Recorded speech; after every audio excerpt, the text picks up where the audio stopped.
बहरहाल यजीद इब्न माविया के जो बुरे करतूत हैं, इस पे तो घंटों गुफ्तगू की जा सकती है। इस हवाले से इस उम्मत में बहुत बड़ी खिदमत की है। अहले सुन्नत के बहुत बड़े एक इमाम गुजरे हैं आज से 900 साल पहले। इमाम अब्दुर्रहमान बिन अली बिन मोहम्मद बिन अल जौजी अल मुतवफ़ा 597 हिजरी 597 हिजरी में फौत हुए। आज 1436 हिजरी है, 900 साल पहले। इन्होंने एक किताब लिखी और ये शेख अब्दुल कादिर जिलानी रहमतुल्लाह अलैह अल मुतवफ़ा 561 हिजरी के शागिर्द भी हैं।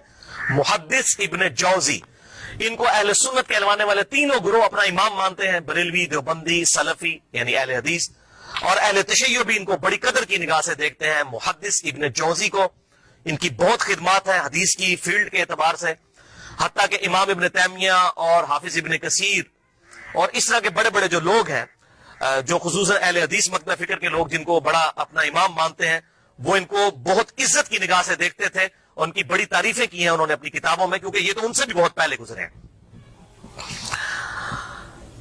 इनके जमाने में एक यजीदी था मौलवी, उसका नाम था अब्दुल मुगीज। उसने एक किताब लिखी कि यजीद को हमें बुरा नहीं कहना चाहिए, ये सब उसके ऊपर झूठे इल्जाम है। हत्ता कि बुखारी मुस्लिम में भी जो हदीसें आई हैं उसने कहा ये बस इसी तरह है, जिस तरह आज भी मुनकरीन हदीस है ना, बुखारी मुस्लिम की हदीसों को कहते हैं हम नहीं इन हदीसों को मानते, तो मुनकरीन हदीस हमेशा से रहे हैं। तो उसने वो हुकूमती मुल्ले होते हैं ना, हुकूमतों से पैसा लेके तो फतवे देते हैं, आज भी लोग देते हैं। तो उसने एक किताब लिखी अब्दुल मुगीस ने। तो उस वक्त में मुहद्दिस इब्न जौजी मैदान में उतरे और उन्होंने ये किताब लिखी अर्रद्दु अलल मुतअस्सिबिल अनीद अल मानिअ मिन ज़म्म यजीद। ये उस सरकश और जिद्दी का रद्द है जो यजीद की मजम्मत करने को बुरा समझता है।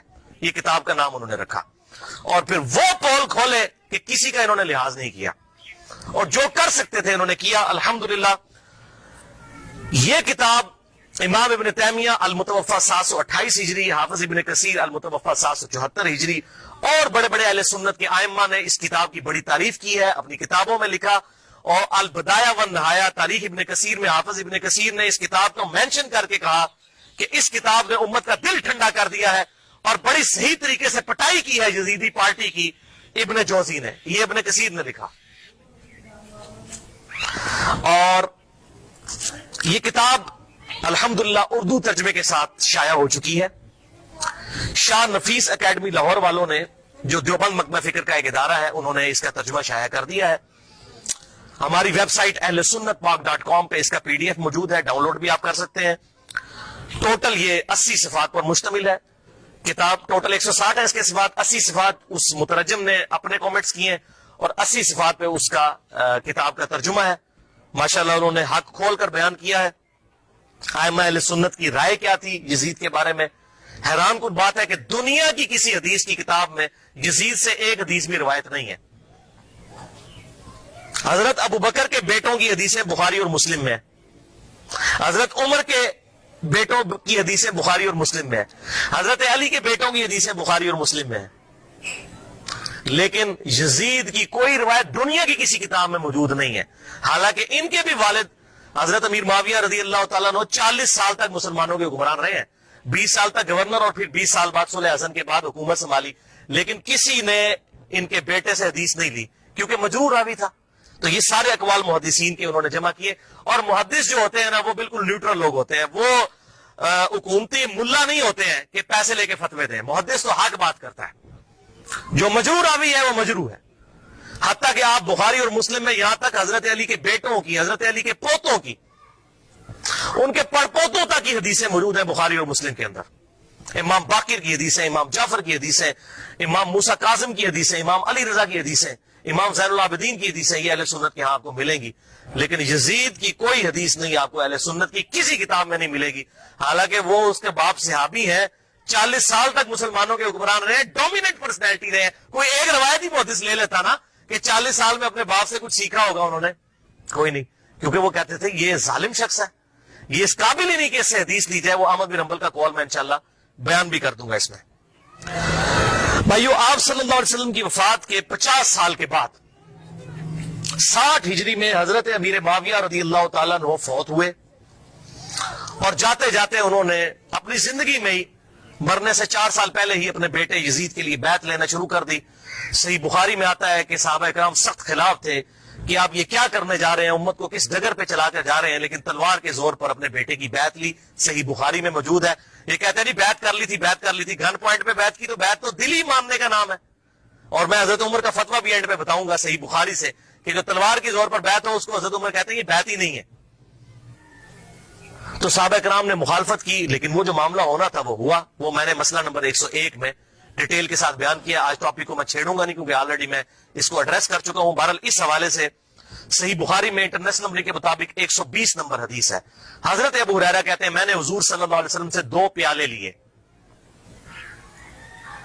ایک میں نے تمہارے سامنے ظاہر کر دیا, یعنی یہ جو شریعت کا علم ہے حدیثیں میں نے بیان کر دی, اور دوسرا پیالہ ایسا ہے اگر میں تمہیں بتاؤں تو تم میری شہرت کاٹ دو. ایسی باتیں مجھے حضور نے بتائی ہیں. وہ کیا باتیں تھی؟ وہ صحیح بخاری کے اندر ہی انٹرنیشنل نمبر کے مطابق 3605 نمبر حدیث ہے. حضرت ابو ہریرہ کہتے ہیں کہ مجھے حضور صلی اللہ علیہ وسلم نے بنو قریش بنو امیہ کے لونڈوں کے ان لڑکوں کے نام بتائے ہیں, ان کے ماں باپ اور قبیلوں کے نام تک بتا دیے ہیں جن کے ہاتھوں اس امت کی تباہی ہونے والی ہے. اور میں چاہوں تو ان کے نام, ان کے ماں باپ کے نام بھی بتا سکتا ہوں.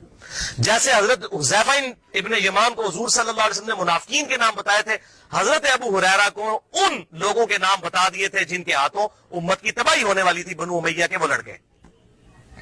حتیٰ کہ اسی حدیث کے تحت فتح الباری میں امام ابن حجر اسقلانی رحمہ اللہ المتوفی 852 ہجری وہ لکھتے ہیں, اور بڑی انہوں نے اسناد مختلف کتابوں سے, المصنف ابن ابی شیبہ سے, باقی کتابوں سے جمع کی کہ حضرت ابو ہریرہ یہ دعا کیا کرتے تھے, اے اللہ مجھے 60 ہجری تک باقی نہ رکھنا اور لڑکوں کی حکومت سے پہلے موت دینا. 59 ہجری میں حضرت ابو ہریرہ فوت ہو گئے اور 60 ہجری میں یزید ابن معاویہ تخت نشین ہوا. اور اس میں ایک مرفوع حدیث ہے انٹرنیشنل نمبر کے مطابق مسند امام احمد میں 8302 اور مشکات میں بھی 3716 کہ آپ صلی اللہ علیہ وسلم نے فرمایا 70 کی دہائی کے آغاز سے اللہ کی پناہ طلب کرو اور نوجوان لڑکوں کی حکومت سے اللہ کی پناہ طلب کرو. 70 کی دہائی کا آغاز یعنی 61 ہجری, اور واقعہ کربلا 61 ہجری میں ہوا ہے. تو آپ صلی اللہ علیہ وسلم نے اپنی امت کو اس حوالے سے خبریں دی تھی کہ آپ صلی اللہ علیہ وسلم کی وفات کے بعد امت کے ساتھ کیا سلوک ہونے والا ہے. تو اس کے ظلم کی داستان بہت طویل ہے. یہاں پر میں اس کے 3 بڑے بڑے سیاہ کارنامے ذکر کروں گا احادیث کی کتابوں سے, تاریخ نہیں. اگر تاریخ میں نے بتایا تاریخ میں اگر 10 باتیں یزید کے حق میں ہے نا تو 1000 اس کے خلاف ہیں. لیکن کیا کرتے ہیں یہ حکومتی ملے, وہ چند ایک باتیں نقل کر کے تو پھر دفاع کرنے کا کوشش کرتے ہیں, اور پھر کتابوں پہ پابندی لگ جاتی ہے. وہ جو جھوٹی کتاب صلاح الدین یوسف صاحب نے لکھی, وہ گورنمنٹ نے پابندی لگا دی. کوئی حدیث نقل نہیں کی ہے, بلکہ ساری تاریخی روایتیں نقل کی ہیں, اور وہیں پر لکھا ہوا ہے کہ یزید کی فوجوں نے واقعہ حرہ میں 1000 صحابیات اور تابعیات کے ساتھ زنا کیا اور وہ حاملہ ہو گئیں, اور 3 دن تک مسجد نبی میں گھوڑے باندھ کر رکھے, اور مسجد نبی میں نماز نہیں ہوئی ہے. لیکن صلاح الدین یوسف صاحب کی رگ نہیں پھٹکی کہ میں یہ حق لوگوں کو بتاؤں. ابن کثیر سے, اس ابن کثیر سے اپنے مطلب کی باتیں نقل کی. وہ بتا رہا ہوں 10 باتیں نقل کی, 1000 اس کے خلاف لکھی ہوئی ہیں. لیکن جب کوئی بندہ بےایمانی پہ اتر آئے تو اس کا تو کوئی علاج نہیں ہے. لہذا میں تاریخ کو کرتا ہوں سائڈ پہ, میں صرف آپ کو احادیث سے حوالے دوں گا جس کے سامنے اب سارے خاموش ہو چکے ہیں. جب سے یہ میری یہ پمفلٹ آئے ہیں, یہ واقعہ کربلا کا حقیقی پس منظر 50 صحیح الاسناد احادیث کی روشنی میں, یہ والا پمفلٹ, اور یہ رافضیت ناسبیت اور یزیدیت کا تحقیقی جائزہ, یہ پمفلٹ میں نے ڈاکٹر ذاکر نائک کے خلاف لکھا تھا, انگلش کے اندر بھی اردو کے اندر بھی. اور ان کے ہم نے شاگرد پاکستان آئے, ان کے ہاتھ میں یہ پمفلٹ پکڑائے کہ خدا کے لیے کہ آپ یہ کون سی وہ امام غزالی کی لکھی ہوئی تاریخ بیان کر رہے ہیں, ابن تیمیہ کی لکھی ہوئی تاریخ بیان کر رہے ہیں. خدا کے لیے حدیث کی کتابیں پڑھیں, بخاری اور مسلم پڑھیں, یا تو بخاری اور مسلم کو غلط کہہ دیں, منکرین حدیث بن جائے. یہ تاریخیں تو حکمرانوں نے لکھوائی ہوئی ہیں. بات اب با ملاحظہ ہوشیار لکھو, ہم بڑے سخی تھے, ہم یہ تھے وہ تھے. تاریخیں تو حکمرانوں کی لکھوائی ہوئی ہیں. حدیثیں ہیں, یہ ہیں ایماندار لوگ محدثین, یہ ہے اصل